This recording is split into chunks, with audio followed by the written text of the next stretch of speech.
Chapter 1. Invisible. Neil Blackwood stared at the uninviting Preston family mansion looming before him. 5 years of marriage to Olivia Preston Blackwood, and her family still looked at him like something they'd scraped off their shoes. The Thanksgiving invitation had arrived with his name conspicuously absent, but Olivia insisted they attend as a family. "Daddy, are you okay?"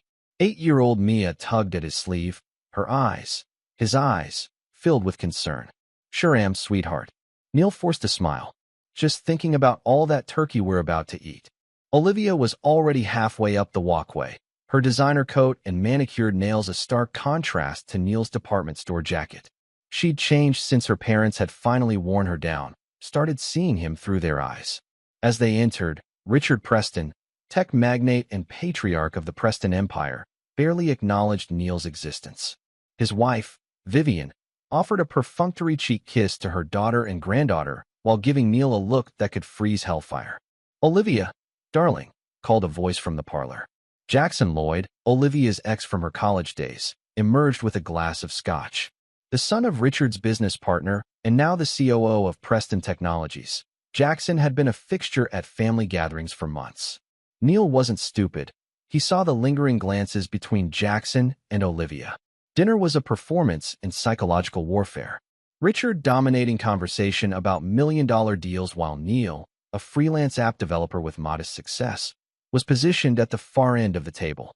His self-taught coding skills and community college background were frequent targets of gentle ribbing.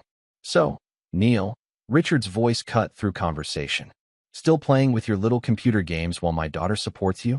Neil swallowed his pride. "My development work is going well, sir.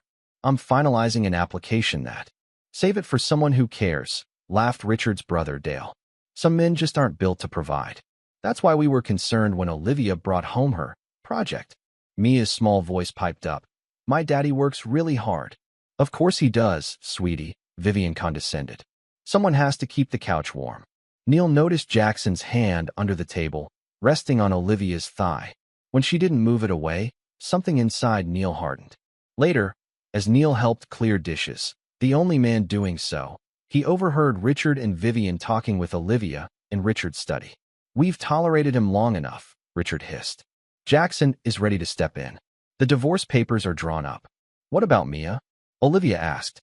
"We'll make sure she gets the Preston upbringing she deserves," Vivian replied. "Not influenced by worthless trash." Neil's hands trembled as he stepped away.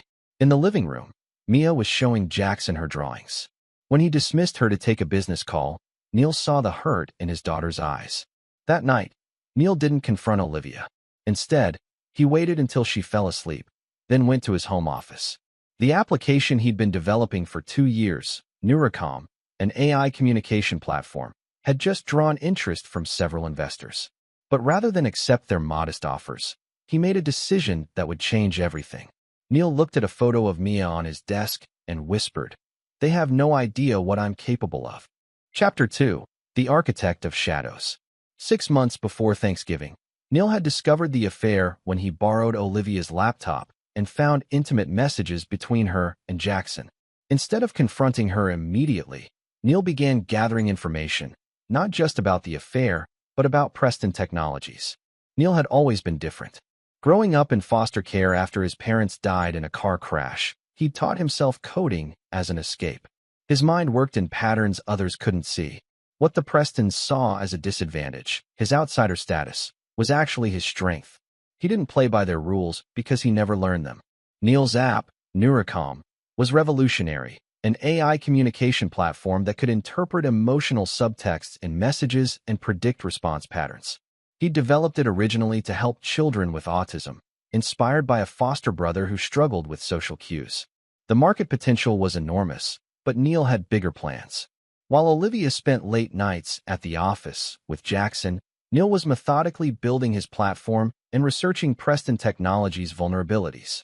Richard had built his empire through ruthless acquisition of smaller companies, leaving broken lives in his wake. Neil discovered that Preston Technologies' new flagship product, coincidentally managed by Jackson, had significant security flaws. One rainy night, Neil tracked Olivia to a boutique hotel downtown.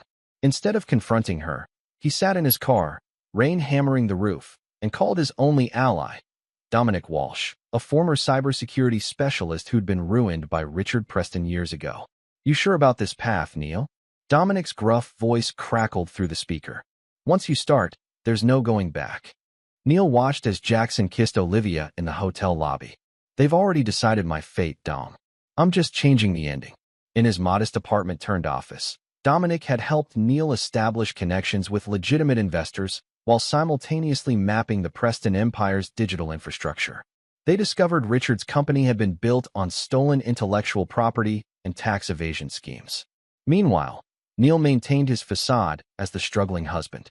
He endured family dinners where he was treated as an afterthought, watched as Jackson integrated himself into his family life, and noticed how Olivia grew increasingly distant, except when she needed money for household expenses that somehow included hotel rooms and lingerie Neil never saw.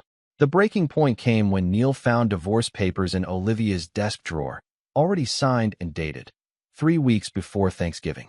The custody arrangement would limit his access to Mia to 1 weekend a month. That night, Neil finalized his deal with tech giant Global Sphere, selling Neurocom for $200 million, with a stipulation that the acquisition remain confidential until after Thanksgiving. What no one knew was that Neil had been recording everything. Every insult from the Prestons, rendezvous between Olivia and Jackson, backroom deal at Preston Technologies. And with his new resources, he hired a team of private investigators to dig deeper into the Preston family's carefully constructed image.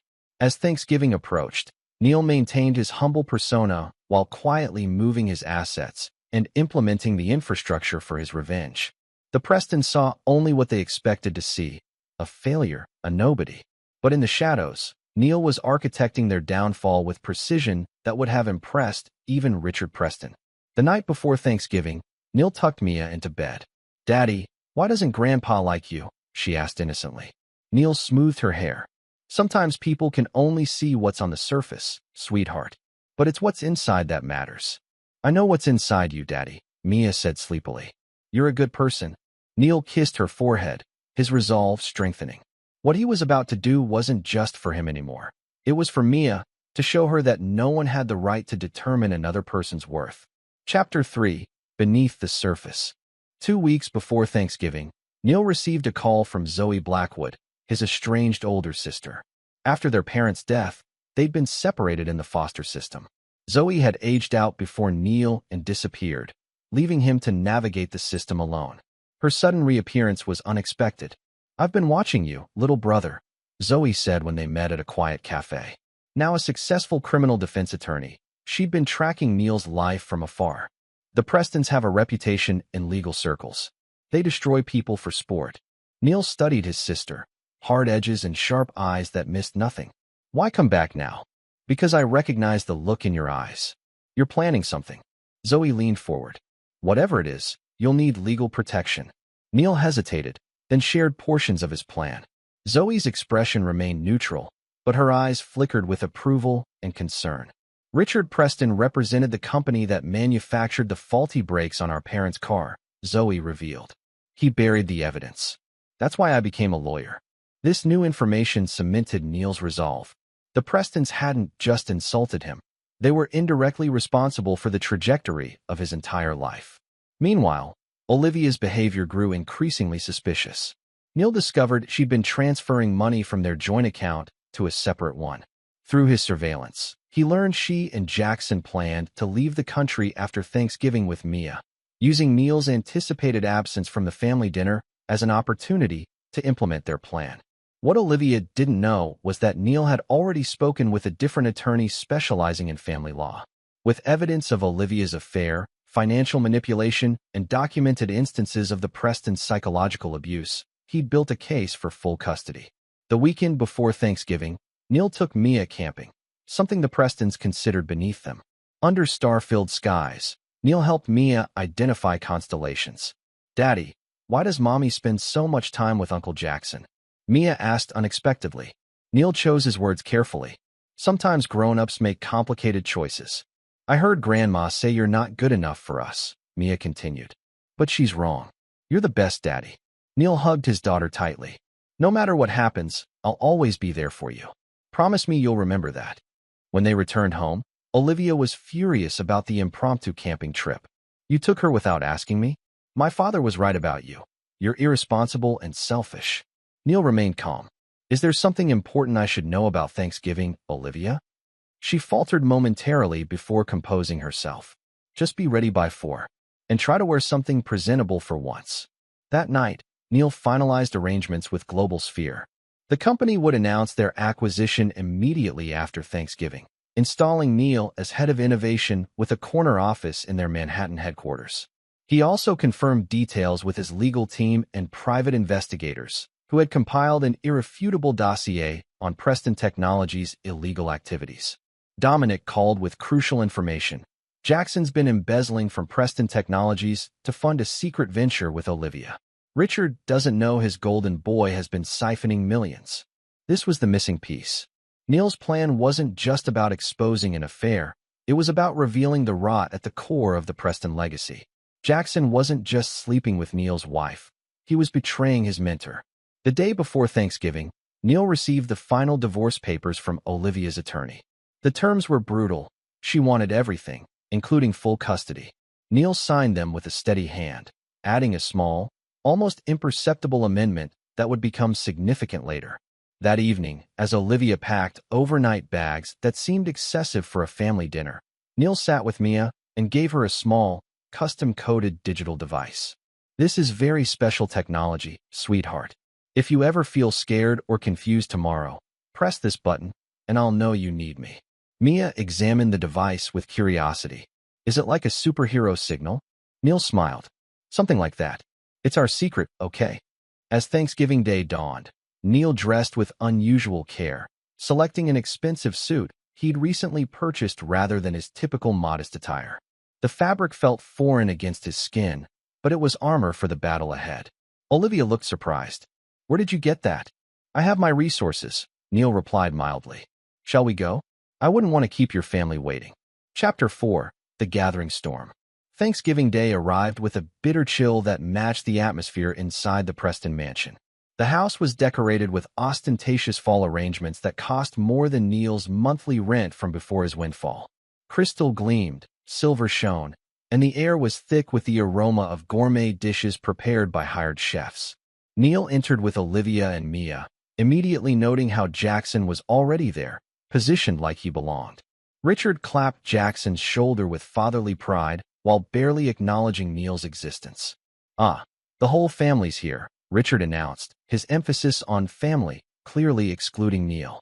Though some additions are more welcome than others. Vivian guided Olivia and Mia toward the parlor, deliberately stepping between Neil and his daughter. Neil, why don't you make yourself useful in the kitchen? The staff could use another pair of hands. Before Neil could respond, Richard's business associates arrived, powerful figures in technology and finance. These were the people who dismissed Neil's early pitches for Neurocom funding, claiming his background wasn't prestigious enough. Now they laughed and drank expensive bourbon, oblivious to his presence. In the kitchen, Neil observed the family dynamics from a different angle.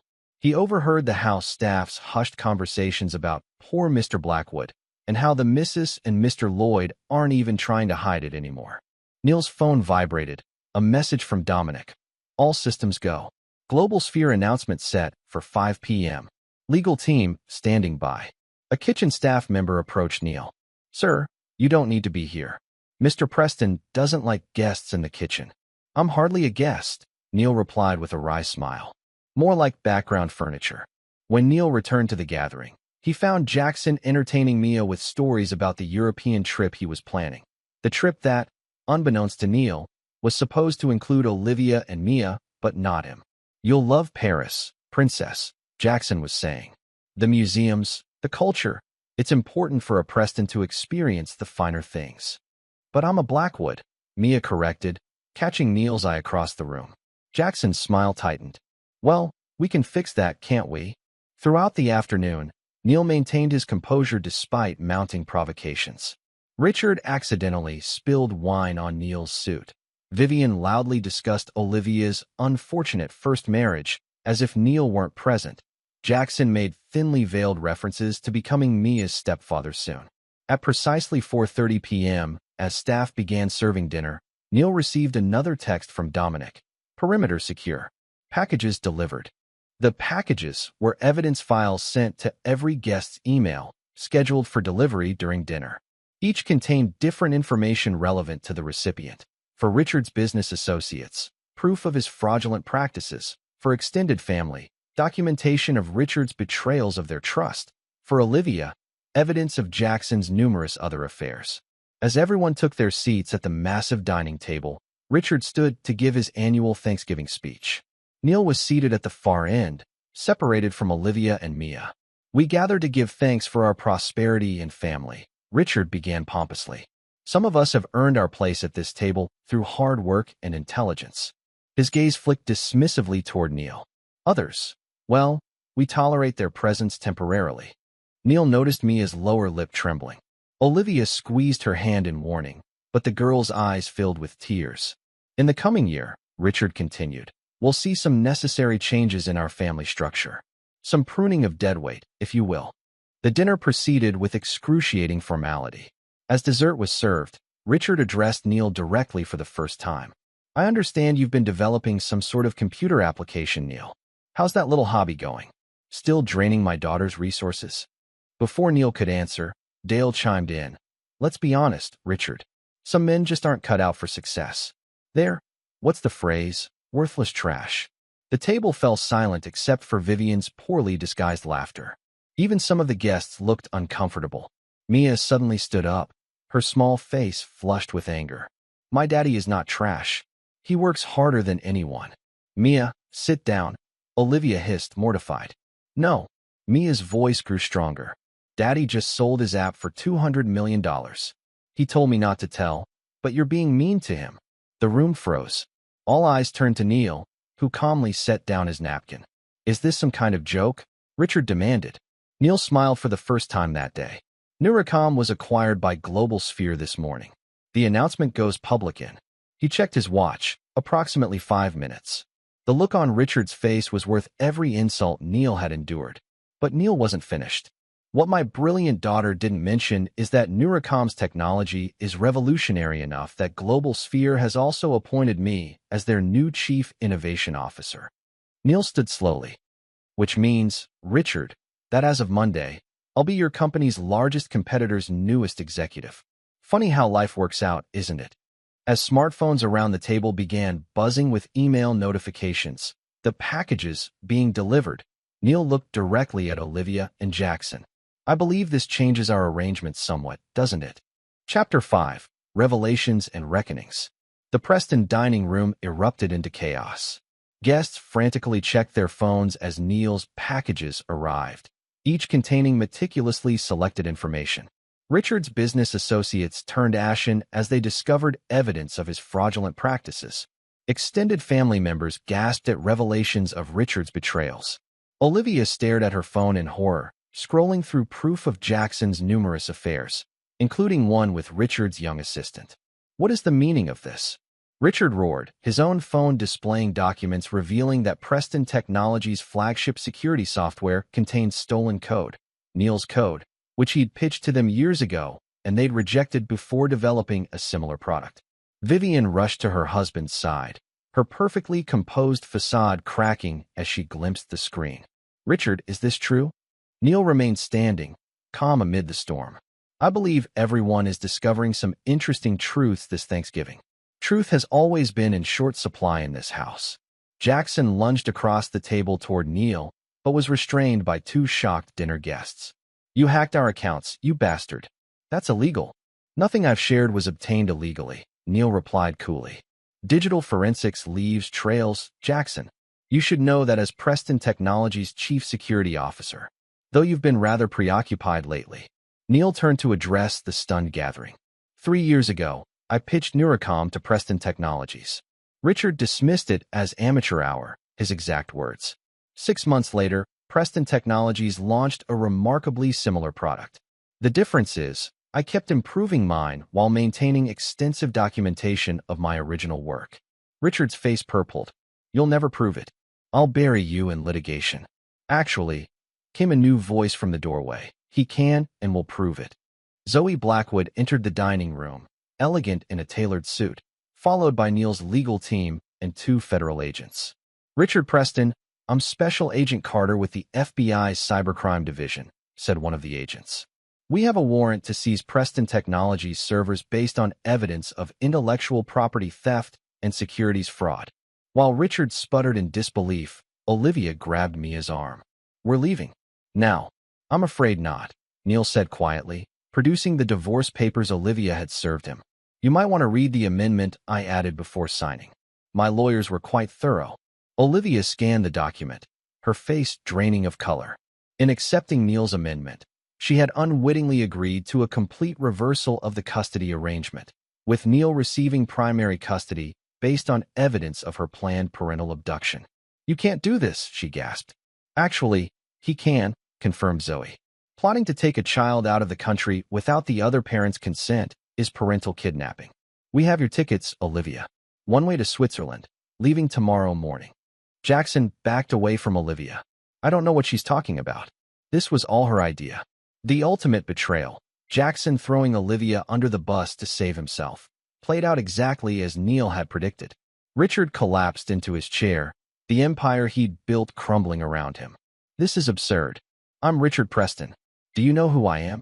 "Yes," Neil replied simply. "You're the man who called me worthless trash this morning. You're also the man who represented Veloce Motors when they covered up the faulty brake system that killed my parents 15 years ago." A stunned silence fell over the room. "How did you?" Richard began. "My sister is very good at her job," Neil nodded toward Zoe. "Finding buried evidence is her specialty." Vivian turned on her husband. "You said that case was settled confidentially. You promised there would be no blowback."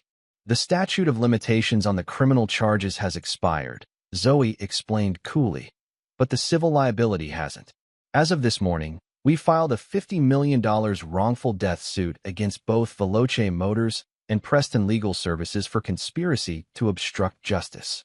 As federal agents began documenting the scene and taking statements, Neil walked calmly to Mia, who was watching everything with wide eyes. "Are you okay, sweetheart?" he asked gently. She nodded slowly. "Is Mommy in trouble?" "Adult trouble," Neil assured her. "But you and I are going to be fine." Olivia, desperate and cornered, played her last card. "Mia, honey, tell Daddy you want to stay with Mommy. Tell him." Neil tensed, prepared for his daughter's loyalty to be tested. But Mia looked between her parents and said clearly, "I want to go home with Daddy." As Neil prepared to leave with Mia, Richard called out hoarsely, "This isn't over, Blackwood. No one does this to me." Neil turned back one last time, surveying the wreckage of the Preston family's carefully constructed facade. "You're right about one thing, Richard. This isn't over. It's just beginning." Outside, as Neil buckled Mia into his car, Dominic pulled up in a second vehicle. Global Sphere's announcement just broke. It's trending on every financial news outlet. Neil nodded. Phase 1 complete. Let's go home. As they drove away from the Preston estate, Neil knew the battle was far from over. Richard Preston wouldn't go down without a fight, and Olivia wouldn't surrender custody easily. But for the first time since he'd married into the Preston family, Neil was fighting on equal ground. That night, as he tucked Mia into bed in their modest home, which would soon be replaced by something safer and more secure, she asked, "Are we rich now, Daddy?" Neil brushed her hair from her forehead. "Money isn't what makes people rich or poor, sweetheart. It's who they are inside." "Then you've always been the richest person I know," Mia said sleepily. Neil kissed her goodnight, then went to his office where Zoe and Dominic waited with updates. The real war was just beginning. Chapter 6. Countermoves. 2 days after Thanksgiving, the Preston Empire began its calculated counterattack. Richard Preston may have been bloodied, but he was far from defeated. As Neil had anticipated, Richard leveraged his considerable influence to fight back on multiple fronts. First came the media blitz. Preston-friendly news outlets portrayed Neil as a vindictive, opportunistic husband who had used underhanded tactics to steal intellectual property. Business commentators questioned Global Sphere's decision to acquire Neurocom, suggesting the technology was overvalued and the deal had been rushed. Next came legal maneuvers. Despite the FBI investigation, Preston Technologies filed an emergency injunction claiming Neurocom contained proprietary code. Though baseless, the legal challenge temporarily paused the final phase of Global Sphere's acquisition, leaving Neil in limbo. Most painfully, Olivia filed for emergency reconsideration of the custody agreement, claiming Neil had coerced her signature and manipulated Mia against her. The court date was set for the following week. Neil, Zoe, and Dominic gathered in Neil's new temporary office at Global Sphere headquarters, planning their response. Richard's called in every favor he has, Zoe reported, scanning legal documents. 3 judges recused themselves before this landed with Judge Winters. Winters, Neil frowned. Is that good or bad for us? Unknown, Zoe replied. She's notoriously by the book, which could work in our favor given the evidence. But Preston's reach is extensive. Dominic's laptop displayed real-time monitoring of the digital attacks against Neil's systems. They're hitting us from every angle, trying to access your personal accounts, Global Sphere's internal networks, even Mia's school records. They're desperate, Neil observed, which means they're dangerous. The most unexpected development came when Jackson Lloyd reached out to Neil, requesting a private meeting. Against Zoe's advice, Neil agreed, arranging to meet at a public restaurant with security cameras. Jackson looked haggard when he arrived, his usual polished appearance diminished. I want to make a deal. Neil regarded him coolly. I'm listening. Richard's going scorched earth, Jackson explained. He's planning to destroy you, Olivia, me, anyone he needs to sacrifice to protect himself. He's having documents altered, witnesses pressured, evidence fabricated. And you're suddenly concerned about justice? Neil's voice dripped with skepticism. Jackson leaned forward urgently. I'm concerned about survival. Richard has recordings of me discussing intellectual property theft. He's going to frame me as the mastermind to save himself. So you admit you stole my code? Under Richard's direct orders, Jackson confirmed. I have proof, recordings, emails, the original directives. I kept everything as insurance. Neil studied the man who'd been sleeping with his wife and planning to take his daughter away. Why come to me instead of the FBI? Because you understand how Richard operates. The FBI doesn't. Jackson slid a flash drive across the table. Everything's here. Use it however you want. I just want immunity. That's not mine to give. Then protection, Jackson amended. When this goes public, Richard will come after me. Hard. Neil pocketed the drive. I'll consider it. But understand this. My priority is protecting my daughter. Nothing else matters. There's one more thing, Jackson said as Neil stood to leave. About Olivia. She wasn't just having an affair. She was helping Richard access your home computer. They've been monitoring your work for years.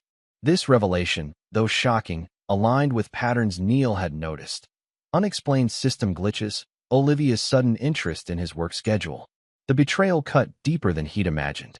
Back at Global Sphere, Neil's team analyzed Jackson's evidence. It was genuine and damning. Detailed records of Richard's systematic theft of intellectual property from numerous developers, not just Neil. This changes everything, Zoe said. With this evidence, we can counter Preston's legal challenges and potentially expand the federal investigation to include pattern and practice violations. Meanwhile, Olivia launched her own offensive. She released tearful interviews claiming emotional abuse and manipulation, portraying herself as a victim of Neil's revenge plot. She secured a temporary restraining order preventing Neil from discussing the case publicly, effectively silencing his defense while she controlled the narrative. Most alarmingly, Neil discovered through Dominic's monitoring that someone had attempted to access Mia's medical records, possibly laying groundwork for claims about Neil's fitness as a parent. That evening, Neil received an unexpected visitor, Vivian Preston, arriving alone at his apartment. "You've turned my family upside down," she said without preamble when Neil let her in. "Your family did that themselves," Neil replied calmly. "What do you want, Vivian?" She studied the modest apartment that Neil had maintained despite his newfound wealth, a strategic decision to appear unthreatening during the custody proceedings. "Richard is imploding," Vivian said finally. "He's making irrational decisions, alienating allies. This vendetta against you has become his obsession. And you're concerned about?" "Self-preservation," Vivian answered honestly. "Richard's tactics will destroy what's left of the Preston name. I have my own future to consider." Neil perceived the opening. "What are you proposing?" "A ceasefire. I convince Richard to drop the intellectual property claims and custody challenges. You agree not to pursue additional civil charges against the family." "Why would I agree when I'm winning?" Neil asked. Vivian's perfectly maintained facade cracked slightly. Because Richard is planning something drastic involving Mia. I don't know details, but he mentioned leveraging the child in a phone call. Whatever it is, I want no part of it. Ice formed in Neil's veins. If anything happens to my daughter. It won't if you accept my proposal, Vivian interrupted. I still have influence with Richard. I'll need more than vague assurances. Then how about this? Vivian produced a folder containing original documents showing Richard's systematic tax evasion schemes. My insurance policy. Now it's yours. After Vivian left, Neil immediately enhanced security around Mia and her school. He hired former Special Forces operators for protection and installed cutting-edge security systems. Whatever Richard was planning, Neil would be ready. The custody hearing approached rapidly. Neil's team prepared meticulously, assembling evidence of Olivia's affair, her planned abduction of Mia, and her collaboration with Richard to monitor Neil's work. But Neil remained unsettled by Vivian's warning. The night before the hearing, Neil sat with Mia as she prepared for bed in their secure apartment. "Daddy, are you and Mommy fighting because of me?" she asked, breaking Neil's heart. "No, sweetheart. Never because of you." Neil chose his words carefully. Sometimes adults make complicated choices, and then they have to deal with the results of those choices. "Mommy called yesterday," Mia revealed. "She said I should tell the judge I want to live with her." Neil maintained his composure despite his anger at Olivia's manipulation. "What do you want?" Mia thought for a moment. "I want everybody to stop being angry, but I want to stay with you." "Then that's what we'll fight for," Neil promised, tucking her in. "Get some sleep. Tomorrow's an important day." After Mia fell asleep, Neil received an encrypted message from Dominic. RP making moves. Financial transfers to unknown accounts. Multiple burner phones activated. Something's happening. Neil alerted his security team and settled in for a sleepless night, knowing the next day would determine not just custody of Mia, but the final outcome of his long game against the Prestons. What he didn't know was that Richard Preston had indeed planned one final, desperate countermove, one that would force Neil to decide what victory truly meant. Chapter 7, Judgment Day. The courthouse bustled with activity as Neil arrived with Mia and their legal team. News of the high-profile custody battle between the newly minted tech millionaire and his socialite wife had drawn media attention, with reporters clustering at the entrance. Neil kept Mia close, shielding her from cameras as they navigated inside. Olivia arrived separately with her legal team and a surprising addition, Richard Preston himself, looking diminished but determined. Neil noted Richard's uncharacteristically disheveled appearance and the feverish intensity in his eyes. Danger radiated from him like heat from asphalt. In the courtroom, Judge Winters, a stern woman with sharp eyes that missed nothing, called the proceedings to order. "This court will not become a circus," she announced firmly. "We are here to determine what arrangement best serves the child's interests, nothing more." Neil's attorney presented their case methodically. Evidence of Olivia's affair, the planned parental abduction, her collaboration with Richard to spy on Neil's work. Most damning was testimony from Mia's therapist, who described the emotional impact of Olivia's increasing absences and the stability Neil provided. When Mia was interviewed privately in the judge's chambers, Neil felt physically ill with worry. Despite their preparation, Mia was still a child facing tremendous pressure. However, when she emerged, her small smile at Neil suggested the conversation had gone well. Olivia's team mounted an aggressive defense, portraying Neil as an obsessive husband who had manufactured evidence out of jealousy. They presented Neil's meticulous documentation as evidence of pathological behavior rather than protection. Mr. Blackwood orchestrated an elaborate revenge scheme, Olivia's attorney argued. His sudden wealth has only enabled toxic, controlling behaviors. The judge remained inscrutable throughout, asking pointed questions of both sides. During a recess, Neil received an urgent text from Dominic. Security breach at Mia's school. Someone accessed her records using Olivia's credentials. Neil immediately alerted his attorney, who requested an emergency sidebar with the judge. When proceedings resumed, Judge Winters addressed the court with evident displeasure. "I've been made aware of potential tampering with evidence related to this case. This court will recess until tomorrow while these allegations are investigated." As people began filing out, Richard approached Neil directly, ignoring the attorney's attempts to separate them. You think you've won, Richard hissed, his breath sour with stress. But you've miscalculated, Blackwood. Some things matter more than money or reputation. Before Neil could respond, Zoe intervened, physically placing herself between them. Not another word, Richard. Save it for tomorrow. Outside the courthouse, Neil's security team reported suspicious individuals monitoring the building exits. Taking no chances, they used a secondary exit and decoy vehicles to transport Neil and Mia safely to a secure location.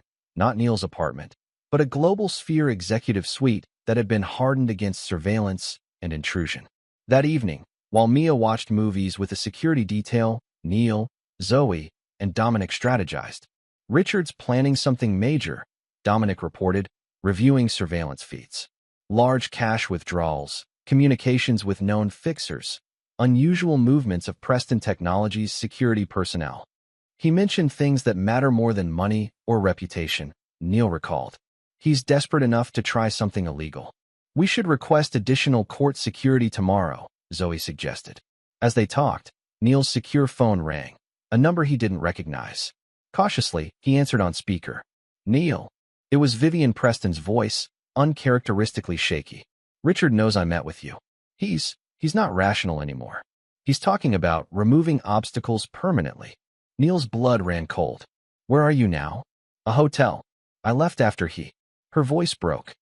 He has a plan for tomorrow. Something about making sure you lose everything that matters. I think he means Mia. After the call, Neil's team implemented crisis protocols, relocating Mia to a different secure location with additional guards, alerting law enforcement about potential threats, and preparing contingencies for the next day's court appearance. Neil barely slept, reviewing security footage from the building's cameras and mentally gaming out every possible scenario for Richard's threatened move. By morning, they had hardened their defenses as much as possible while still maintaining the appearance of normal court proceedings. As Neil prepared to leave for court, Mia hugged him tightly. Are you scared, Daddy? Neil knelt to her level.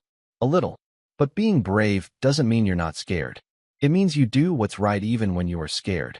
I'm brave too, Mia declared. And I want to go to court with you.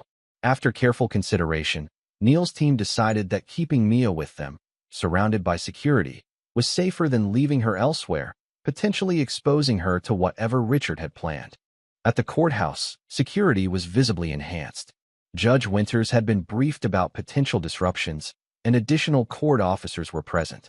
Olivia arrived looking tense, but Richard was nowhere to be seen. Where's your father? Neil asked Olivia in a rare direct exchange. I don't know, she admitted, genuine concern in her voice. He wasn't at the house this morning. The proceedings began with Judge Winters addressing the tampering allegations. This court has confirmed unauthorized access to the child's school and medical records yesterday. Ms. Preston Blackwood, your credentials were used in this breach. Olivia looked genuinely shocked. That's impossible. I never.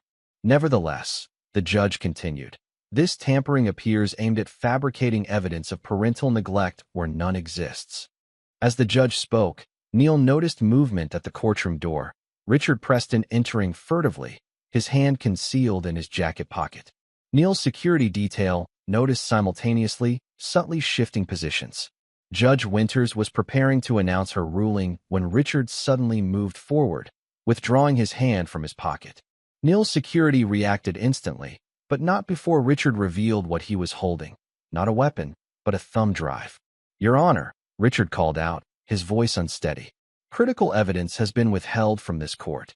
Court officers intercepted Richard, but the judge motioned them to bring him forward. Mr. Preston, you are not a party to these proceedings. I have evidence proving Neil Blackwood is unfit to parent, Richard insisted, waving the drive. Security footage showing him planning corporate espionage with known criminals. The judge accepted the drive cautiously. This court will review any legitimate evidence, but I warn you, Mr. Preston, if this is a delay tactic or fabrication, there will be severe consequences.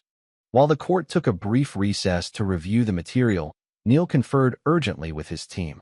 He's desperate. Whatever is on that drive, it's either heavily doctored or completely fabricated. Zoe nodded grimly. But a skilled enough edit can be convincing until properly analyzed, which could delay the judge's decision. When court resumed, Judge Winters's expression was thunderous. Mr. Preston approached the bench. Richard moved forward, a triumphant smile forming, until the judge spoke. The material you've presented contains obvious digital manipulation. Timestamps are inconsistent, audio has been spliced, and backgrounds show evidence of composite editing. She held up the drive with evident disgust. This court does not appreciate attempts to pervert justice through fabricated evidence. Richard's face contorted with rage. You don't understand. He destroyed everything I built. Remove Mr. Preston from my courtroom, the judge ordered sharply. As court officers moved to escort Richard out, he broke away, lunging toward Neil. You think you've won? I still have one move left. Security restrained him quickly, but Neil felt ice in his veins. Whatever Richard's one move was, it hadn't happened yet. Judge Winters, visibly angered by the disruption, delivered her ruling immediately. Based on the preponderance of evidence, this court grants primary physical custody of Mia Blackwood to her father, Neil Blackwood, with supervised visitation rights for Olivia Preston Blackwood pending completion of family counseling. As the judge continued outlining the details of the arrangement, Neil's security detail received an alert and immediately surrounded Mia. Simultaneously, Dominic burst into the courtroom, rushing to Neil's side. It's a diversion, he whispered urgently. Richard has a second team targeting the school, planning to claim Mia using falsified emergency contact information. Neil's relief at winning custody instantly transformed into cold determination. Richard's one move had been planned regardless of the court outcome, an illegal attempt to take Mia by force, using the court appearance as misdirection. But Neil had anticipated this possibility. The school had been warned, security protocols enhanced, and staff briefed on verification procedures. Richard's team would find not a vulnerable child, but a waiting police response. As they exited the courthouse, Neil saw Olivia standing alone, watching as Richard was placed in a police vehicle for his courtroom outburst. For a moment, their eyes met, and Neil saw something unexpected, a flicker of relief, as if some part of her was glad the charade was ending. Later that day, police arrested 3 men attempting to remove a child from Mia's school using forged documents. The investigation revealed direct payments from Richard Preston to the would-be abductors. That evening, as Neil tucked Mia into bed in their secure temporary home, she asked, "Is it over now, Daddy? Can we go back to normal?" Neil smoothed her hair gently. "Not quite yet, sweetheart. But we're going to build a new normal, even better than before." As Mia drifted off to sleep, Neil received a call from Zoe. Richard's being held without bail on attempted kidnapping charges. Olivia's attorney has reached out about a settlement, and Global Spheres finalized the acquisition. You're officially CIO starting Monday. Neil looked at his sleeping daughter. Everything that really matters is right here. But deep down, Neil knew the journey wasn't quite complete. True resolution would require one final confrontation, not in courtrooms or boardrooms, but face-to-face with the people who had tried to destroy him. Chapter 8, Reckonings. 3 months after the custody hearing, Neil sat in his corner office at Global Sphere headquarters, reviewing quarterly projections for Neurocom implementation. The technology was exceeding performance expectations, with applications expanding beyond communication into security, education, and healthcare. Neil had established a new life rhythm, executive by day, devoted father by evening. He and Mia had moved into a comfortable but not ostentatious home in a secure neighborhood, where Mia was thriving at a new school. Neil had insisted on normalcy despite his wealth, wanting Mia to develop genuine connections rather than attract friends impressed by money. His assistant interrupted his work. "Mr. Blackwood, you have visitors. They don't have an appointment, but..." She hesitated. "It's Olivia and Vivian Preston." Neil was surprised. He hadn't seen Olivia since the supervised visitations had begun, and those exchanges happened through a court-appointed intermediary. "Send them in," he decided after a moment. Olivia entered first, noticeably changed from the polished socialite he'd married. Her designer clothes were replaced by simpler attire, her imperious bearing diminished. Vivian followed, still elegant but somehow reduced, like a portrait that had faded in strong sunlight. "Neil," Olivia began awkwardly. "Thank you for seeing us." Neil gestured to the seating area. "What can I do for you?" The women exchanged glances before Vivian spoke. Richard's plea agreement was finalized yesterday. 5 years for attempted kidnapping, with additional charges for evidence tampering and obstruction of justice. Neil nodded. He'd been kept informed by Zoe. I'm aware. What you may not know, Vivian continued, is that as part of the agreement, Richard is surrendering control of Preston Technologies. The board has removed him as CEO and chairman. The company's being restructured, Olivia added. Most of the executive team is being replaced. Neil studied them carefully, sensing there was more. And this concerns me how. Vivian straightened her spine, summoning dignity. We're here to offer you Preston Technologies. Neil couldn't hide his shock. Excuse me. The board is looking for a buyer to prevent a complete collapse, Vivian explained. They're willing to accept a significantly undervalued offer to avoid bankruptcy. Why come to me? I'm with Global Sphere now. Because, Olivia said quietly, you're the only one who truly understands both the company's potential and its flaws. And because it would be fitting, poetic justice. Neil leaned back, considering the implications. Acquiring Preston Technologies would give Global Sphere significant competitive advantage and allow Neil to implement Neurocom across a broader platform. It would also complete his triumph over Richard Preston in the most definitive way possible. This isn't just business for you too, Neil observed. What's really going on? Vivian and Olivia exchanged glances again before Olivia answered. I've filed for divorce from Richard. After everything that's happened, I can't be part of that family anymore. What about Jackson? Neil asked, genuinely curious. Olivia's expression hardened. Jackson disappeared to Europe with most of our joint assets the day after Richard's arrest. I was nothing but a convenient means to advance his career. And I've lost everything, Vivian added with surprising candor. My social standing, my financial security. Richard's legal bills have drained our personal accounts. Neil felt no sympathy, but neither did he feel the satisfaction he'd expected. These women had contributed to his humiliation, but they too had been manipulated by Richard's toxic influence. I'll discuss the acquisition possibility with Global Sphere's board, Neil said finally. But I make no promises. As they prepared to leave, Olivia hesitated. Neil, about Mia? I know I've made terrible mistakes. I let my parents poison me against you, against what really matters. I'm in therapy now, trying to understand why I betrayed the only person who ever truly loved me. Neil remained expressionless. Mia asks about you. The supervised visits are important to her. I want to be better for her, Olivia said softly. I know I don't deserve forgiveness, but Mia deserves a mother who puts her first. After they left, Neil contacted Zoe for her assessment of the Preston Technologies offer. It's legitimate, she confirmed after reviewing the preliminary materials. Richard's legal team is desperate for funds. This could be an extraordinary opportunity. Later that week, Neil visited Richard Preston at the detention center where he awaited transfer to federal prison. The once imposing figure was now diminished, prison clothes hanging on his frame, eyes hollow with defeat. Come to gloat? Richard asked as Neil sat across from him. I came to understand, Neil replied honestly. You had everything, success, family, respect. Why risk it all to destroy someone you considered beneath you? Richard studied Neil with a flicker of his old intensity. Because you represented something I couldn't control. You came from nothing, with no connections, no pedigree, yet you created something I couldn't. It was intolerable. So you stole my work, insulted me in front of my daughter, encouraged your daughter to betray me, and finally tried to abduct my child. Neil summarized coldly. All because you couldn't stand that I succeeded without your approval. Richard's face contorted briefly before settling into resignation. I built an empire by ensuring no one could challenge me.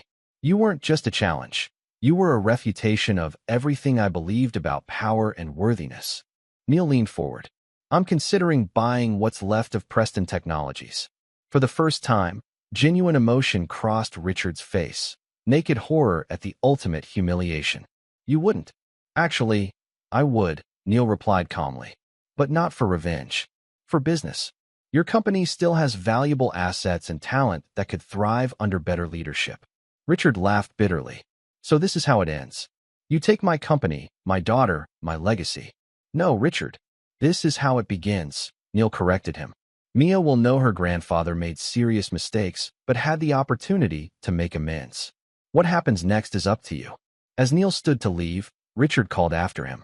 Why offer me any chance at redemption? After everything I did. Neil paused at the door.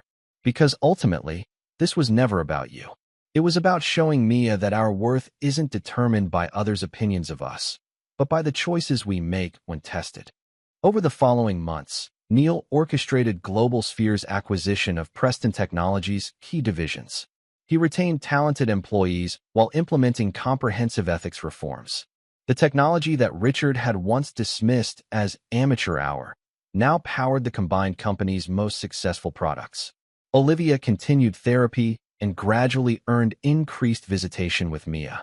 Though Neil and Olivia would never reconcile romantically, they developed a functional co-parenting relationship centered on their daughter's well-being. Surprisingly, Vivian Preston found unexpected purpose after her fall from social prominence. Using her insider knowledge of high society's darker aspects, she began working with Zoe's legal team as a consultant on cases involving powerful families abusing their privilege. 1 year after the fateful Thanksgiving dinner, Neil hosted his own Thanksgiving gathering.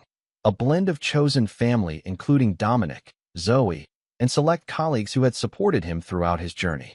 Olivia attended briefly to share the holiday with Mia before leaving for her own smaller celebration. As they finished dinner, Mia asked innocently, "Daddy, are you still angry about last Thanksgiving?" Neil considered the question carefully before answering. "I'm not angry anymore, sweetheart. I'm grateful." "For what?" she asked, puzzled. "For discovering what truly matters," Neil explained, looking around at the people who had stood by him. "Not money or status or what others think of you, but being true to yourself and protecting those you love." Later that evening, after guests had departed and Mia was asleep, Neil sat in his home office reviewing a letter he'd received from Richard Preston. The former magnate, now serving his sentence, had begun writing monthly letters, not asking for favors or forgiveness, but reflecting on his failures as a businessman, father, and human being. Neil placed the letter in a folder with the others, not for his own benefit, but for Mia's. Someday, when she was older, she would understand the full story of how her father had been dismissed as worthless trash by people who measured worth only in dollars and status. And she would learn how he had proven that true value comes not from external validation, but from inner integrity, a lesson worth far more than $200 million. Chapter 9, Legacy. 5 years after the confrontation that had transformed all their lives, Neil Blackwood stood at the podium in Global Sphere's main auditorium, addressing the company's annual innovation conference. Under his leadership as CIO, the merged entity of Global Sphere and the former Preston Technologies had become the industry leader in AI-enhanced communication systems. True innovation, Neil told the assembled engineers, developers, and business leaders, comes not from trying to control the future, but from creating tools that expand human potential. In the front row sat 13-year-old Mia, now a coding prodigy in her own right, her proud smile illuminating the room. Beside her sat Zoe, now Global Sphere's chief legal counsel, and Dominic, who headed the company's cybersecurity division. After the presentation, as attendees networked over refreshments, Neil was approached by a familiar face, Jackson Lloyd, considerably less polished than in his Preston Technologies days. "Quite a success story," Jackson commented, gesturing around the impressive space. "I always knew you had potential." Neil regarded him coolly. "Did you need something, Jackson?" The man shifted uncomfortably. "Actually, yes. I'm launching a new venture in ethical AI applications. I was hoping to discuss potential collaboration." Neil almost laughed at the audacity. "You betrayed everyone who ever trusted you. Richard, Olivia, me. What makes you think I'd ever work with you?" "People change," Jackson insisted. "The past 5 years have been educational. I've learned from my mistakes." Neil studied him skeptically. "Submit your proposal through proper channels. If your technology has merit, our team will evaluate it objectively, without your involvement." Jackson's face fell. "You're still punishing me for the past." "No," Neil corrected him. "I'm making a business decision based on character assessment. There's a difference." Across the room, Neil spotted Olivia arriving to pick up Mia. Their relationship had evolved into a functional co-parenting arrangement. Olivia had rebuilt her life as a child advocacy counselor, work that seemed to provide the purpose her privileged upbringing had never given her. "How was the presentation?" she asked Mia, hugging her. "Dad was awesome." Mia exclaimed. He talked about the new educational platform we're developing for kids with learning differences. Neil approached them. We're still in development phase, but Mia's ideas about the user interface have been invaluable. Olivia smiled genuinely. She talks about nothing else these days. The apple didn't fall far from the tree. Their conversation was interrupted by Neil's assistant. Mr. Blackwood, the Preston Scholarship recipients are ready for the photo session. The Preston Scholarship Fund, established by Neil 3 years earlier, provided full education funding for foster children pursuing careers in technology. Named deliberately to transform the Preston legacy from one of privilege to one of opportunity, it had already supported dozens of promising students from backgrounds similar to Neil's. As Neil excused himself, Olivia touched his arm lightly. I never properly thanked you. For what? Neil asked, surprised. For not destroying my family completely when you could have. She glanced toward Mia, who was chatting animatedly with Zoe. Richard made terrible choices, but your restraint allowed Mia to eventually have a relationship with her grandfather. Neil nodded thoughtfully. Richard Preston, released from prison 18 months earlier, had undergone a genuine transformation. While he would never regain his former stature in the business world, he had found unexpected purpose mentoring incarcerated white-collar criminals transitioning back to society. It wasn't for Richard, Neil clarified. It was for Mia. She deserved the chance to know her grandfather once he was willing to see her. And you, as more than extensions of himself. Later that evening, Neil hosted a smaller gathering at his home for the scholarship recipients. As he watched these bright young people, most of whom had overcome significant obstacles, engaging confidently with industry leaders, he reflected on the journey that had brought him here. Dominic joined him on the balcony overlooking the garden where the reception continued. Thinking about Thanksgiving again? Neil smiled slightly. Not the one you're thinking of. The first one after? Dominic guessed. When you invited all of us misfits instead of going the traditional family route. That was the moment I realized I'd truly won, Neil admitted. Not because of the money or taking over Preston Technologies, but because I'd built something Richard never managed despite all his resources, a genuine community based on mutual respect. Zoe joined them, champagne in hand. To think it all started with you being called worthless trash. Neil laughed. Best insult I ever received. It clarified everything. As the evening wound down, Neil found Mia sitting alone in his home office, looking at an old photograph. Neil, much younger, in his first apartment with his initial coding setup. What are you thinking about, sweetheart? He asked, sitting beside her.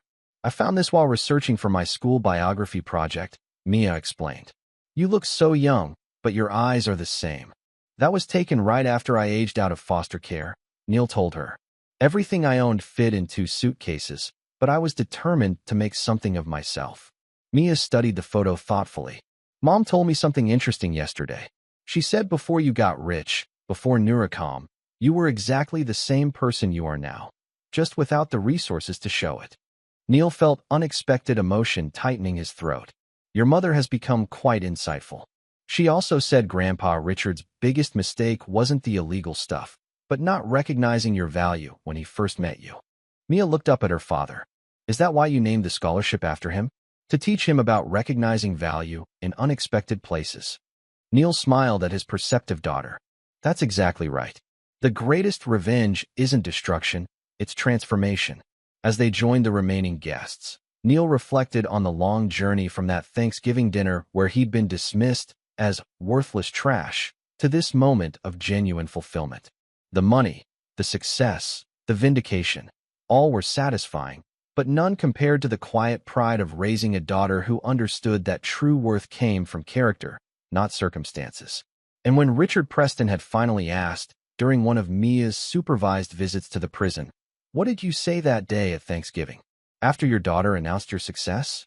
Neil had simply replied, I said, thank you for showing me exactly who you are. Now I can show you exactly who I am. It wasn't the dramatic verbal knockout Richard had expected, but the truth was more powerful. Neil hadn't needed cutting words in that moment. His actions in the months and years that followed had spoken far more eloquently than any retort could have. As the evening concluded and Neil stood in his home surrounded by the community he'd built, brilliant young scholars, loyal friends, and a daughter who embodied the best parts of his journey, He knew he had created the most meaningful response to being called worthless trash. A legacy of recognizing worth where others saw none, of creating value rather than merely accumulating it, and of understanding that true success is measured not by the opinions of others, but by the lives you change along the way. Epilogue, 20 years later. The autumn breeze carried the scent of fallen leaves across the expansive grounds of the Blackwood Innovation Campus. Neil Blackwood, now 62, stood at the floor-to-ceiling windows of his office, watching students traverse the walkways between modernist buildings that housed what had become the world's premier technology education center. His hair was now more silver than brown, subtle lines marking the corners of his eyes, evidence of both laughter and contemplation over the years. Yet his gaze remained as sharp and perceptive as it had been 2 decades earlier when he'd transformed a personal vendetta into a lasting legacy. "Dad, you're doing that brooding by the window thing again." Neil turned to see Mia, standing in the doorway. At 33, she was the very image of focused determination, her mother's striking features tempered by her father's thoughtful eyes. As chief research officer of the Blackwood Foundation, she had taken her father's vision for accessible technology and expanded it in ways even Neil hadn't imagined. "Not brooding," Neil corrected with a smile. "Reflecting. There's a difference." "Well, reflect while walking. The gala starts in an hour, and Mom texted that she's already at the venue helping with last-minute preparations." Neil nodded, collecting the weathered leather messenger bag he still carried despite his considerable wealth, a reminder of humbler beginnings. 20 years. Hard to believe it's been that long since the first scholarship class. 20 years, 3,000 graduates, an incalculable impact, Mia added, falling into step beside her father as they left the administrative building. "Though I'm still annoyed you wouldn't let the planning committee call it the Neil Blackwood Anniversary Gala." "That was never the point," Neil replied simply. "Success isn't measured by how many buildings bear your name." They walked in comfortable silence across the campus that had once been the Preston estate. After Richard's death 7 years ago, the property had been transformed into the physical headquarters of the Blackwood Foundation, with the mansion converted into administrative offices and new structures built to house educational and research facilities. "Grandfather would have hated this," Mia observed with a hint of irony as they passed a collaborative workspace filled with scholarship students from diverse backgrounds. "Actually, I think he came to appreciate it, toward the end," Neil countered. "People can surprise you, given enough time and reason to change." The most surprising transformation had indeed been Richard Preston's. After serving his prison sentence, he had spent his remaining years working with the foundation, offering cautionary insights about privilege and power to young entrepreneurs. His journey from arrogant tyrant to humbled mentor had been painful but genuine. When pancreatic cancer claimed him at 82, his funeral had been attended by dozens of former scholarship recipients whose lives he had impacted in his final chapter. As they reached the parking area, Neil's autonomous vehicle waited, doors opening as they approached. "Zoe's already at the venue," Mia informed him as they settled into the luxurious interior. "She's been running interference with the press all morning." "Still protecting me after all these years," Neil mused fondly. Zoe had remained Global Sphere's chief legal counsel until retiring 5 years earlier to focus full-time on the Blackwood Foundation's advocacy initiatives. At 67, she had become one of the nation's most respected voices on technological ethics and accessibility, her early hardships giving her unique perspective on how innovation could either reinforce or dismantle social barriers. As their vehicle navigated the winding road from the campus, Neil's thoughts drifted to Dominic, who would be arriving from Tokyo later that evening. After 15 years as Global Sphere's security chief, Dominic had transitioned to international consulting, helping governments strengthen digital infrastructure against increasingly sophisticated threats. His friendship with Neil had never wavered, their annual fishing trips a sacred tradition immune to the demands of their respective careers. "Are you nervous about the announcement tonight?" Mia asked, interrupting Neil's reminiscence. Neil considered the question. "Not nervous. Certain. It's the right time." The announcement was Neil's long-planned retirement from active leadership of both Global Sphere and the Blackwood Foundation. At 62, he wasn't old by modern standards, but after 20 years of building his vision, he was ready to step back and watch others, particularly Mia, take the helm. "The board is still hoping you'll reconsider," Mia noted. Bernard practically begged me to change your mind. Neil smiled at the mention of Bernard Chun, once a brash young scholarship recipient from Neil's early days as a mentor, now Global Sphere's formidable CEO. Bernard understands better than most that institutions need fresh perspectives to stay relevant. Besides, I'm not disappearing, just changing roles. The vehicle turned onto the main highway toward downtown, where the anniversary gala would be held at the newly renovated Global Sphere Tower.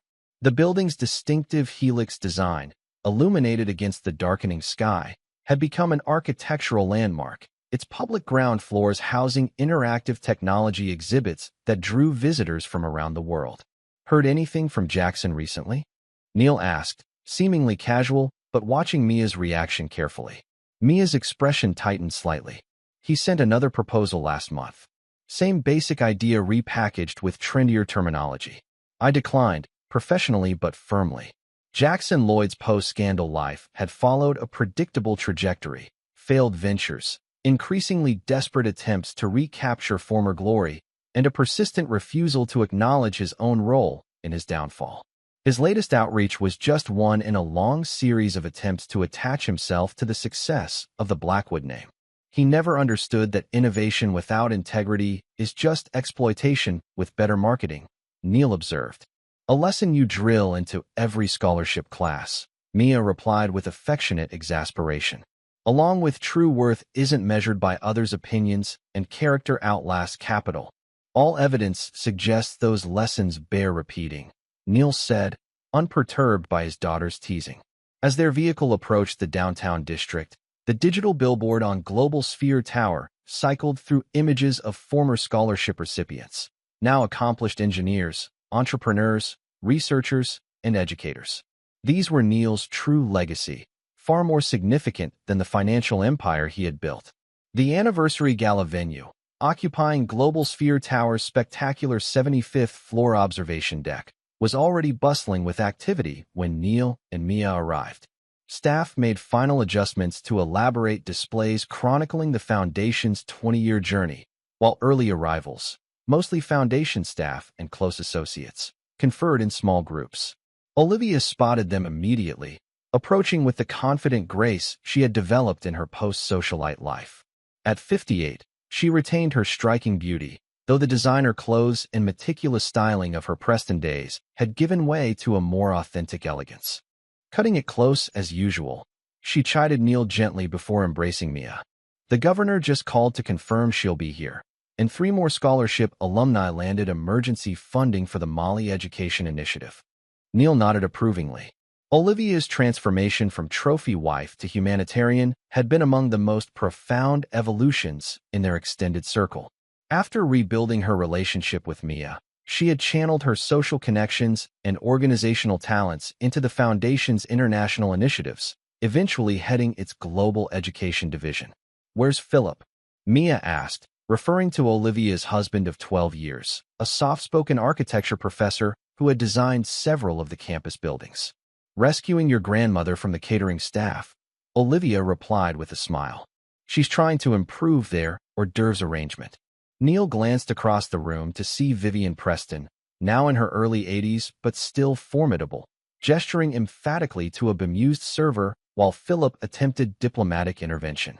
Vivian had outlived Richard by 7 years, reinventing herself as the Foundation's most demanding volunteer and, surprisingly, one of its most effective fundraisers.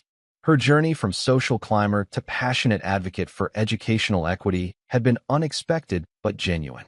As Neil moved through the gathering crowd, accepting congratulations and deflecting praise with practiced humility, he was struck by how many lives had intersected with his own since that fateful Thanksgiving dinner 25 years earlier.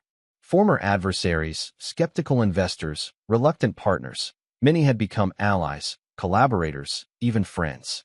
"There's the man of the hour," called a familiar voice. Zoe approached, immaculate in a tailored suit, her silver hair cropped short in her signature style. "The press is sufficiently managed, though I had to threaten the Tribune with legal action when they tried pushing that revenge to redemption angle again." Neil embraced his sister warmly. "You know they'll never let go of that narrative. It sells too well." "Still," Zoe insisted, "tonight should focus on the students, not ancient history. As if on cue, the first major wave of guests began arriving. Scholarship recipients from every cohort of the program, from established professionals in their 40s to current students barely into their 20s. What struck Neil, as it did every time he saw them together, was the remarkable diversity, not just in ethnicity and gender, but in perspective, specialty, and approach to innovation. Among them was Dr. Lydia Wallace, from the very first scholarship class, now a pioneering researcher in neural interface technology. Her recent breakthrough allowing nonverbal ALS patients to communicate through thought had earned her a Nobel nomination. Beside her stood Marco Espinoza, whose educational software platform now reached over 40 million students in underserved communities worldwide. These were the embodiments of Neil's vision, brilliant minds who might never have reached their potential without the resources and mentorship his foundation provided.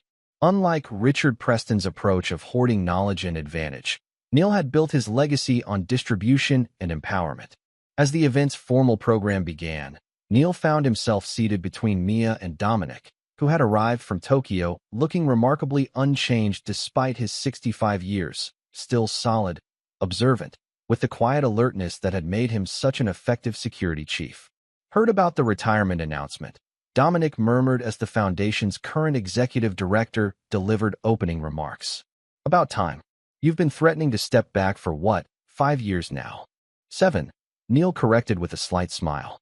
But there was always one more initiative to launch, one more partnership to solidify. The founder's trap, Dominic nodded knowingly. Building something is the easy part. Letting others run with it, that's the real challenge. Speeches followed, brief, impactful reflections from scholarship alumni, partners, and educators. Each highlighted different aspects of the Foundation's work, from technological innovation to educational access, from ethical guidelines to community impact. Conspicuously absent was any speaker focusing specifically on Neil himself, per his explicit request. When it was finally Neil's turn to address the gathering, he approached the podium amid thunderous applause, not with the triumphant stride of a conquering hero, but with the measured pace of someone who understood that accomplishment was always collective. 20 years ago, he began once the applause subsided. We started with a simple premise, that brilliant minds exist everywhere, regardless of background, circumstance, or access to resources. Our job was not to create excellence, but to remove the barriers preventing it from emerging naturally. He paused, surveying the faces before him, former scholarship recipients now changing the world in ways large and small, collaborators who had helped shape his vision, family members who had supported and challenged him. Many of you know parts of my story, the rejection, the struggle, the eventual vindication. What fewer know is that the Foundation wasn't born from success, but from failure. Not my failure, but the failure of systems and individuals to recognize that worth isn't determined by pedigree or privilege. Neil's gaze found Mia in the front row, her eyes reflecting understanding of the deeper meaning behind his words. Tonight marks a transition, not just for me personally as I step back from daily operations, but for the Foundation itself. Under Dr. Mia Blackwood's leadership as incoming executive chairperson, the Blackwood Foundation will expand beyond technology education into areas we've only begun to explore. Murmurs rippled through the audience. This announcement of Mia's new role had been carefully guarded. Some have called what we've built my legacy, Neil continued. If so, it's a legacy built by thousands of hands, minds, and hearts. My contribution was simply recognizing potential where others saw none. Something anyone can do if they're willing to look beyond surface judgments. As Neil concluded his remarks and the formal program transitioned to celebration, he found himself drawn to the floor-to-ceiling windows overlooking the city. The sprawling metropolis below, with its intricate patterns of light and shadow, reminded him of the complex interconnections that had brought him to this moment. Dad, Mia joined him at the window, champagne flute in hand. You disappeared after your speech. Everyone's looking for you. Just needed a moment, Neil explained. It's a lot to take in. How far we've come from where we started. Mia studied her father knowingly. You're thinking about that Thanksgiving dinner again, aren't you? When Grandpa called you worthless trash. Neil smiled ruefully. It's strange how pivotal moments stick with you. That insult changed everything. Not because it hurt, but because it clarified what truly mattered. You never told me exactly what you said to him that day, Mia noted. After I announced your app sale. In all these years, whenever the story comes up, you just say you thanked him for showing his true character. That's essentially what happened, Neil confirmed. Big dramatic confrontations make better stories, but real life rarely provides such satisfying climaxes. The real response happened over years, not moments. Mia considered this. I've been thinking a lot about generational patterns lately, how values and behaviors get passed down, sometimes despite our best intentions to change them. Concerned about repeating family history? Neil asked perceptively. Sometimes, Mia admitted. Olivia has Preston DNA. I do too. What if that sense of entitlement, that blindness to privilege, is lurking somewhere in me, waiting to emerge? Neil turned to face his daughter fully. The fact that you're asking the question already sets you apart. Richard never questioned his assumptions until forced to. You've been examining yours since childhood. Their conversation was interrupted by the arrival of Tyler Washington, the Foundation's youngest ever scholarship recipient, a 17-year-old quantum computing prodigy from Southside Chicago whose algorithm had recently solved a decades-old encryption challenge. Dr. Blackwood, the young man addressed Mia with nervous enthusiasm. The team wanted me to ask if you could join us for a photo. We're all current scholarship students, and with your new appointment. Of course, Tyler, Mia agreed warmly. She squeezed her father's arm. Duty calls. Don't disappear again. Dominic is telling the Tokyo airport security story, and you know he embellishes without supervision. As Mia departed with Tyler, Neil returned his gaze to the city below, allowing himself a rare moment of pure satisfaction. The journey that had begun with rejection and revenge had transformed into something far more meaningful than mere vindication. A soft voice interrupted his thoughts. You always did prefer watching from the periphery. Neil turned to find Olivia beside him, her expression thoughtful. Old habits, he acknowledged, though I've gotten better at mingling over the years. Marginally, Olivia teased, then grew serious. I've been meaning to thank you. For what? For not telling Mia the full truth about those years, about how terrible I was, how completely I betrayed you. Neil considered her words carefully. I never lied to her. She knows we both made mistakes. Your mistakes were tactical. Mine were moral, Olivia countered. You had every right to paint me as the villain in your story. What purpose would that have served? Neil asked. Mia deserved a mother she could respect, and you became someone worthy of that respect. The past is just that, past. Olivia nodded, emotion briefly clouding her features. When I think about who I was then, so desperate for my parents' approval that I would sacrifice a good man and risk my daughter's happiness, it feels like a different person entirely. It was, Neil said simply. We're all different people than we were 20 years ago. That's the point of growth. They stood in companionable silence, former spouses who had traveled a long, complicated road to genuine mutual respect. When Richard was dying, Olivia said eventually, he told me something I never shared with you. He said his biggest regret wasn't losing his company or even going to prison. It was failing to recognize what was right in front of him. A brilliant mind unbound by convention, someone who could have been an ally instead of an enemy. Neil absorbed this revelation thoughtfully. He told me something similar, in his way. I think he finally understood that his need to control and dominate ultimately limited him far more than it empowered him. A lesson I hope our generation learned thoroughly enough not to pass down, Olivia remarked. Before Neil could respond, Philip approached to collect Olivia for a conversation with potential donors from Europe. As she departed, Neil found himself once again alone with his thoughts, until Dominic appeared at his side. Admiring the view or avoiding the crowd? His old friend asked knowingly. Can it be both? Neil replied with a smile. Dominic handed Neil a tumbler of whiskey. 20 years. Hard to believe it's been that long since we first started planning your great revenge. That wasn't what we built though, was it? Neil mused, accepting the drink. Revenge was just the catalyst for something far more constructive. True enough, Dominic acknowledged. Though I still enjoy remembering Richard Preston's face when he realized you'd outmaneuvered him completely. Neil chuckled softly. There was a certain satisfaction in that moment. But it pales compared to watching Mia today, seeing what she's become, what she'll accomplish next. The gala continued around them. Conversations flowing, connections forming, ideas emerging. This organic exchange of perspective and possibility was exactly what Neil had envisioned when establishing the foundation, a perpetual cycle of innovation fueled by diversity of thought and experience.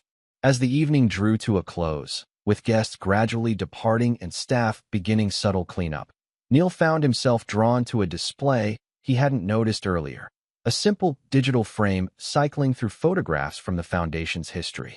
Among them was an image he hadn't seen in years.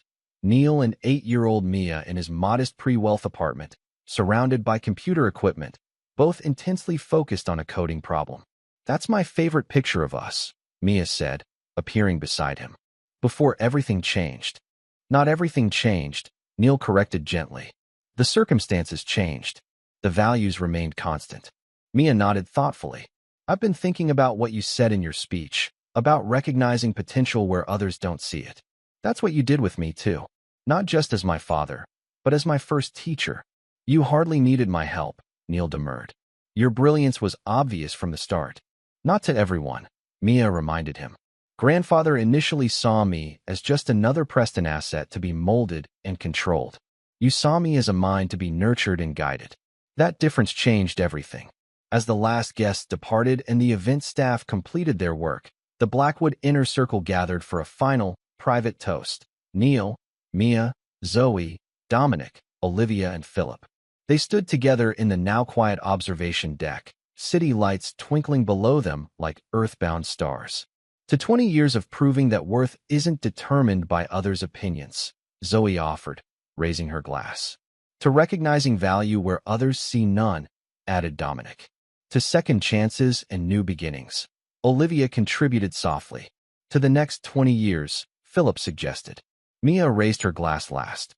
"To my father, who taught me that the greatest revenge isn't destruction, but creation." Neil, momentarily overcome, simply nodded his acknowledgement as they clinked glasses. The journey from that humiliating Thanksgiving dinner to this moment of profound accomplishment hadn't been linear or simple. There had been setbacks, challenges, difficult decisions, and necessary compromises. But as he stood surrounded by the family he had both been born into and created by choice, Neil Blackwood knew with absolute certainty that he had built something far more valuable than wealth or status or vindication. He had constructed a legacy of recognition, of seeing worth in unexpected places and creating systems that allowed that worth to flourish. In the end, being called worthless trash had been the most valuable insult of his life. Not because proving Richard Preston wrong had been satisfying, though it undeniably had been, but because it had catalyzed Neil's most important realization. That true worth was never about external validation, but about the values you upheld, the lives you touched, and the potential you unlocked in others. As the small group prepared to depart, Neil took a final look around the space where they had celebrated 2 decades of transforming an act of revenge into a mission of empowerment. The journey hadn't ended. It had evolved, as all worthwhile journeys do. And whatever came next, Neil knew the foundation of values he had built would endure, not just in Mia or the scholarship recipients or the technologies they created, but in the fundamental understanding that worth isn't determined by circumstance or perception, but by the impact one creates through integrity, innovation, and the courage to see potential where others see none. In that understanding lay Neil Blackwood's true legacy, one that no insult, no matter how cutting, could ever diminish. This is where our story comes to an end. Share your thoughts in the comments section. Thanks for your time. If you enjoy this story, please subscribe to this channel. Click on the video you see on the screen, and I will see you there.